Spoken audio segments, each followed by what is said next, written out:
허지웅은 2018년 12월 12일 자신의 인스타그램을 통해 미만성거대 비세포 림프종, 악성 림프종이라는 진단을 받고 항암 치료를 받는다고 밝혔다. 본인의 연이은 스케줄들을 소화하다가 몸의 이상을 느끼기 시작하여 병원에 내원하여 검사를 받았고 이와 같은 진단을 받았다는 것이 소속사와 본인의 입장이다. 2019년 5월 14일 인스타의 마지막 항암 이후 더 이상 암이 발견되지 않아 매일 운동을 하고 있다고 한다. 펜타닐은 마약성 진통제이다. 중추신경계에서 통증의 전달을 억제함으로써 진통 효과를 나타낸다. 마약성 진통제 투여를 필요로 하는 암 환자 혹은 만성 통증 환자에게 사용되며 주사제는 수술 전후 단기간 진통 및 마취 보조제 등으로 사용된다.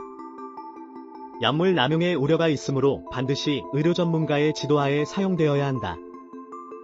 허지웅은 28일 자신의 인스타그램을 통해 미국의 18세에서 45세에 이르는 인구의 사망 원인 1위는 사고사 혹은 자살이었다며 최근 1위가 바뀌었다.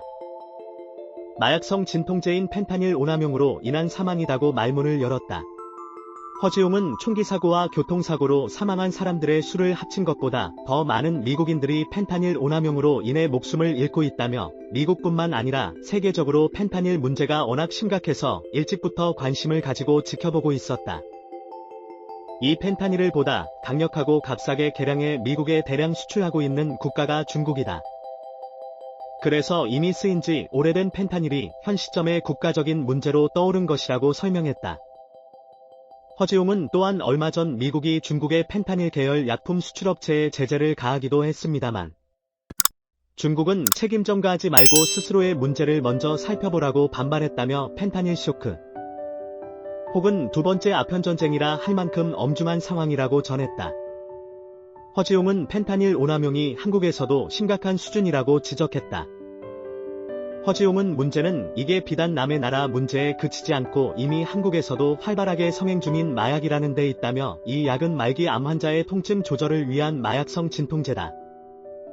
일반인이 임의로 복용하는 경우 필연적으로 중독과 죽음을 가져온다고 경고했다. 허지웅 시작은 기자 생활.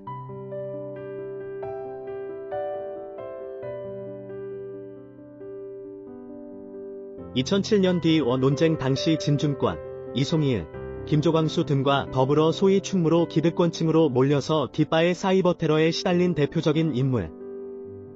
스팸성 댓글이 없는데도 댓글이 2000개 가까이 달렸다. 이는 이글루스 역사상 단일 포스팅으로서는 전무후무한 기록.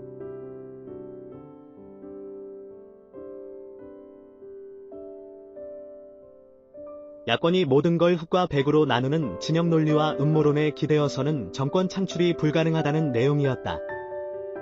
이로 인해 김어준 지지자들이 허지웅과 대립하게 되는 계기가 되었다.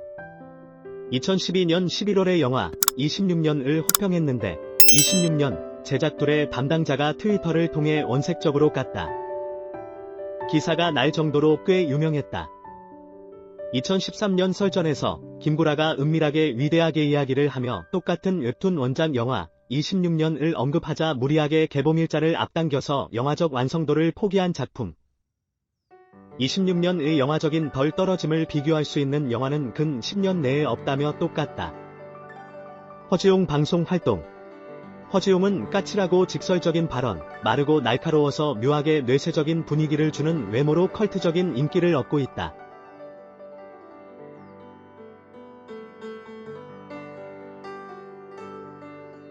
방송인이라는 명칭을 싫어했지만 애초에 고정 프로까지 있는 상황이니 인식을 좀 바꾸었다고.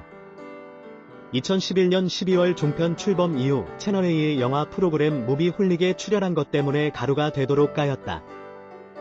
허지웅 스스로 개인의 선택에 대한 입장을 적극 해명하며 관련 글도 쓰고 간담회에도 출석했으나 종편 부역자, 광화문 내거리에서 화형을 당해야 등의 원색적인 비난을 당했다. 2016년 7월부터 SBS 프로그램인 미운 우리 새끼의 어머니와 함께 출연했다. 이후 2017년 4월 7일자로 하차하였다.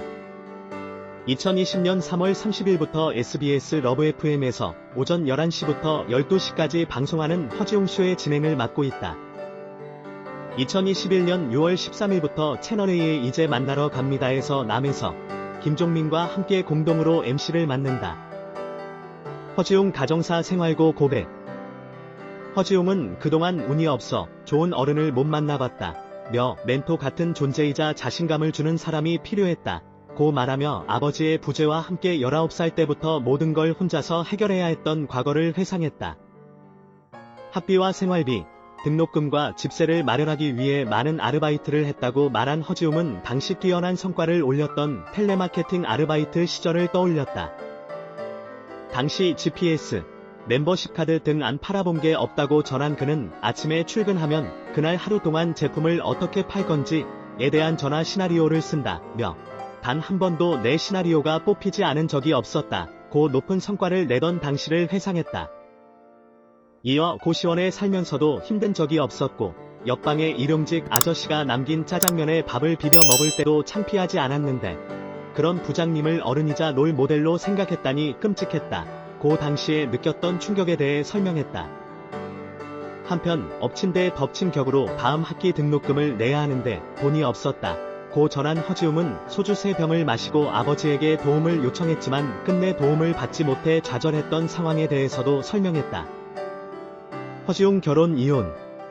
허지웅은 2010년 말 결혼 당시 신랑 신부의 얼굴에 다스베이더 가면을 합성한 사진의 청첩장이 꽤나 유명했으나 2011년 말에 이혼했다고 한다. 혼인신고도 안하고 애도 안 낳겠다고 하는 등 자기가 미래에 대한 비전을 못 준 것 같다고 지금 생각해보면 자신이 다 잘못한 것 같다고 후회했다. 동거를 포함해서 총 5년을 만났다고 한다. 일부에서 허지웅 씨의 전처가 모 신문사 모 기자라는 루머가 퍼져서 본인이 그분은 자기 전처가 아니라 일면식도 없는 사람이다. 당사자가 허위 사실 때문에 고통받고 있다. 피해가 가지 않았으면 한다. 라고 해명했다. 허지웅 프로필. 출생 1979년 12월 14일 41세. 고향 전라남도 광주시. 신체 180cm. AB형. 가족 어머니 김현주, 남동생 허태훈. 학력 서울반원초등학교 졸업, 서울경원중학교 졸업, 고려고등학교 졸업, 명지대학교 경영학 학사.